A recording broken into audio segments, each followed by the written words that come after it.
तो चलिए आप सभी का स्वागत है और एक वीडियो में जहां आपको दिखाने वाले हैं कि कुर्मी समुदाय का विरोध हमारे संयुक्त आदिवासी सामाजिक संगठन चांडिल को अनुमंडल पूरे ज़ोर शोर से कर रहे हैं। और उसी क्रम में आपका यानी बीते कल यानी 26 सितंबर को प्रवक्ता सुधीर किस्कू और चुवाड़ सेना के अध्यक्ष मानिक सिंह सरदार हमारे जो रांची शोध संस्थान है यानी TRI है उन प्रतिनिधियों के साथ मुलाकात की और उनको बहुत सारे मतलब ज्ञापन सौंपे। तो चलिए वीडियो में देखिए क्या हुआ क्या नहीं, इसके बारे में पूरा बताया गया है। आज संयुक्त आदिवासी सामाजिक संगठन चांडिल अनुमंडल द्वारा टूडू ढाबा में प्रेस वार्ता में हमारे आप सभी पत्रकार साथीगण, सोशल मीडिया के साथीगण, इलेक्ट्रॉनिक मीडिया के साथीगण, आप सबों को मेरे ओर से गुल जोहर। आज प्रेस कॉन्फ्रेंस का मुख्य उद्देश्य है विगत 1-1.5 साल से झारखंड, बंगाल, उड़ीसा में कुर्मी जाति द्वारा अनुसूचित जनजाति में सूचीबद्ध होने के लिए आंदोलनरत है। इसी दरमियान विगत 26 तारीख को हम आदिवासी समन्वय समिति रांची के साथ साथ संयुक्त आदिवासी सामाजिक संगठन चांडिल अनुमंडल के प्रतिनिधि मंडल TRI निदेशक से हमारे ज्ञापन को सौंपा गया कि विभिन्न राज्य के उच्च न्यायालय का फैसला, जैसे कलकत्ता हाई कोर्ट का फैसला, झारखंड हाई कोर्ट का फैसला, पश्चिम बंगाल का CRI रिपोर्ट, झारखंड का TRI रिपोर्ट के साथ साथ उड़ीसा गवर्नमेंट सरकार ने उसको अनुसूचित जनजाति में सूचीबद्ध करने से उस सारे जो 5 मापदंड रखा गया है वो फुलफिल नहीं करता है। इसीलिए उसका फैसला कुर्मियों के विरोध उसका फैसला आया है। काल का ज्ञापन में हम लोग इस बात को TRI निदेशक के सामने में रखा और साफ शब्द में उनका बयान आया। वो आश्वस्त किए कि हमारा जो शोध संस्थान है उस शोध संस्थान में किसी भी प्रकार का कुर्मी जाति का उल्लेख नहीं है।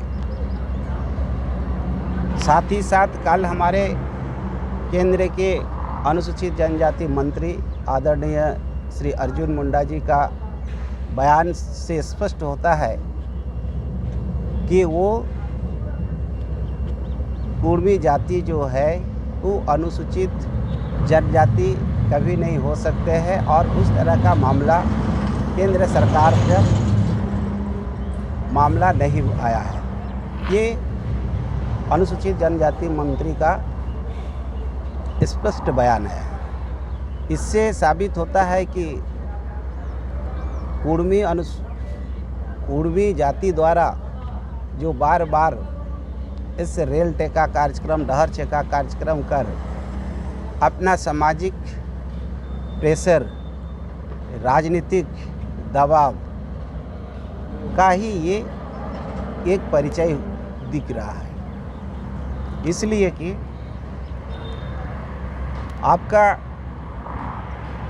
ये वर्तमान सरकार का पहले जो सरकार आपका 14 से 19 के बीच में वो बीजेपी और आईएसयू का ही गठबंधन की सरकार थी और उस गठबंधन में आईएसयू सुप्रीमो सुदेश महतो की पार्टी भी उस गठबंधन में था और आज उस कुर्मी को अनुसूचित जनजाति में सूचीबद्ध करने के लिए वो पार्टी भी समर्थन है।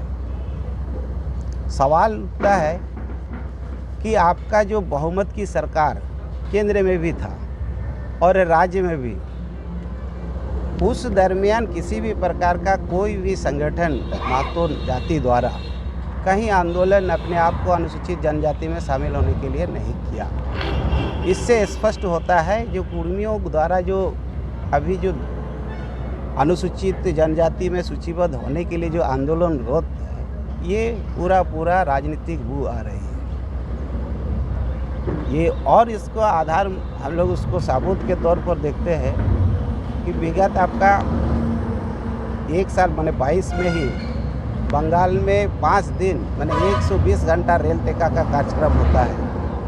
उस 120 घंटा रेल टेका में केंद्र सरकार द्वारा किसी भी प्रकार के उनके ऊपर कानूनी कार्रवाई नहीं होती है। इससे साफ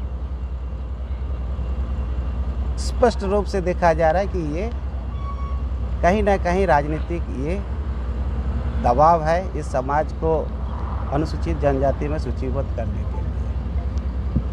तो आज हम लोग आप लोगों के माध्यम से उन कुर्मी नेताओं को हम लोग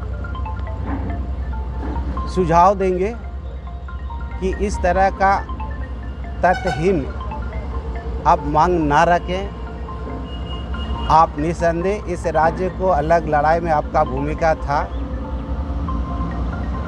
आप अपना अधिकार राज्य सरकार से ले, ना कि एक आदिवासी का जो समुदाय 32 जनजाति का जो एक हक है, जैसे कि उसका अस्तित्व, जमीन, उसका कुर्सी जो एकल पद पेशा कानून में सुरक्षित रखा गया है, उसका जो आरक्षण है, उस आरक्षण को आप छीनने का प्रयास ना करें।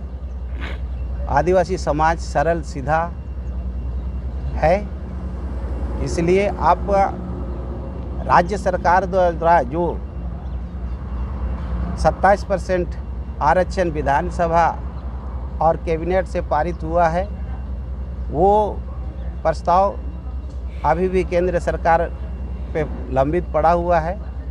आप अपने जनरेशन के भविष्य के लिए, आपके समाज के बच्चों को नौकरी दिलाने के लिए राज्य सरकार ने 27% आरक्षण दिया है। उस मांग को आप संवैधानिक तरीक़ा से आप उसका आंदोलन कीजिए, धरना प्रदर्शन कीजिए। हमारा समाज आपके साथ है, लेकिन ये कड़े शब्द में हम लोग विरोध करते हैं कि आप अगर हमारी संवैधानिक अधिकार को आप छीनने का प्रयास करें तो हम भी चुप नहीं बैठेंगे। धन्यवाद।